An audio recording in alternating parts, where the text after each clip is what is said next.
पाँचों चैप्टर के ऑब्जेक्टिव प्रश्नों को जानने के बाद अब बारी है छठे, सातवें एवं आठवें चैप्टर के ऑब्जेक्टिव प्रश्नों को जानने की। तो इस वीडियो में मैं चैप्टर 6, 7 और 8 तीनों ही चैप्टर्स के ऑब्जेक्टिव प्रश्नों को बताने वाला हूं। तो चलिए वीडियो को शुरू करते हैं।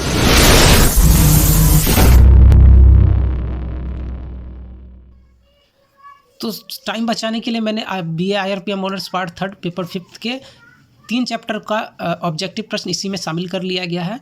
तो एक एक करके इसके सभी ऑब्जेक्टिव प्रश्नों को हम लोग जानेंगे। तो चलिए वीडियो को शुरू कर रहे हैं। पहला प्रश्न ऑब्जेक्टिव के रूप में, श्रम संघ नियोजकों को आर्थिक सुरक्षा प्रदान करता है। तो मैं आप सभी को बता दूं, श्रम संघ नियोजकों को नहीं बल्कि श्रमिकों को आर्थिक सुरक्षा प्रदान करता है। तो इसीलिए इसका आंसर क्या हो जाएगा? असत्य हो जाएगा। अगर यहाँ बोल देता श्रमिकों को आर्थिक सुरक्षा प्रदान करता है तो सत्य हो जाता है इसका आंसर। दूसरा प्रश्न, भारत में श्रम संघ आंदोलन की शुरुआत 1875 में हुई थी। तो भारत में श्रम संघ आंदोलन की शुरुआत 1875 में हुई थी, सही बात है। तो इसका आंसर क्या हो जाएगा? सत्य हो जाएगा। तीसरा प्रश्न, बम्बई मिल मजदूर संघ प्रथम श्रमिक संगठन था। तो जी हाँ, बम्बई मिल मजदूर संघ प्रथम श्रमिक संगठन था जिसकी स्थापना 1880 ईस्वी में हुई थी। ठीक है, तो आप सभी को याद रख लेना है। ये इसका आंसर भी क्या हो जाएगा? सत्य हो जाएगा।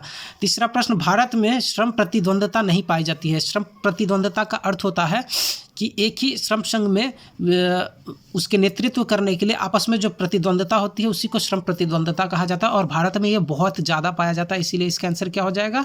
असत्य हो जाएगा। यहाँ बोला है नहीं पाई जाती है, इसीलिए इसका आंसर असत्य हो जाएगा। बोलता पाई जाती है तो सत्य हो जाता।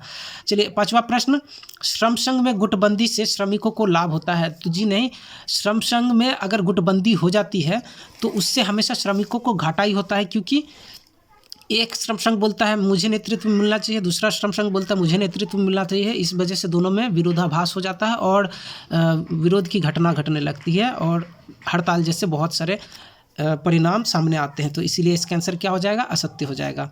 छठा प्रश्न, भारत में अनिवार्य श्रम संघ की व्यवस्था है। तो भारत में अभी तक कोई भी अनिवार्य श्रम संघ की व्यवस्था नहीं की गई है, इसीलिए इसका आंसर क्या हो जाएगा? असत्य हो जाएगा। जबकि ब्रिटेन जैसे देशों में, ब्रिटेन अमेरिका जैसे देशों में अनिवार्य श्रम संघ की व्यवस्था है। चलिए सातवां प्रश्न, श्रम संघ में बाहरी नेतृत्व का अर्थ श्रम संघ में नेतृत्व अभाव है। फिर से समझिए इस प्रश्न को, श्रम संघ में बाहरी नेतृत्व का अर्थ श्रम संघ में नेतृत्व अभाव है।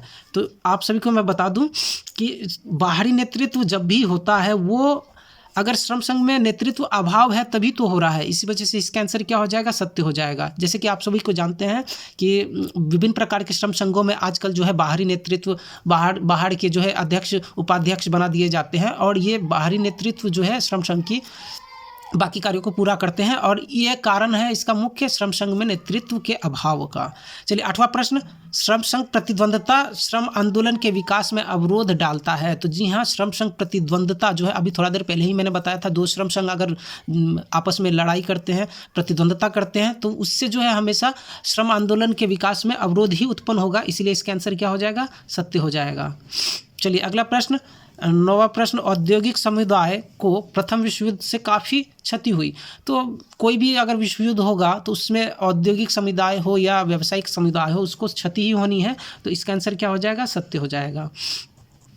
10वां प्रश्न, श्रम संघ प्रतिद्वंद्वता व गुटबंदी सामूहिक सौदेबाजी में बाधक है। तो सामूहिक सौदेबाजी जिसकी चर्चा हम लोग पार्ट 1 में भी किए थे, पार्ट 2 में भी किए थे, और सामूहिक सौदेबाजी में श्रम संघ की प्रतिद्वंद्वता और गुटबंदी जो है हमेशा बाधक रहती है। इसीलिए इसका आंसर क्या हो जाएगा? सत्य हो जाएगा।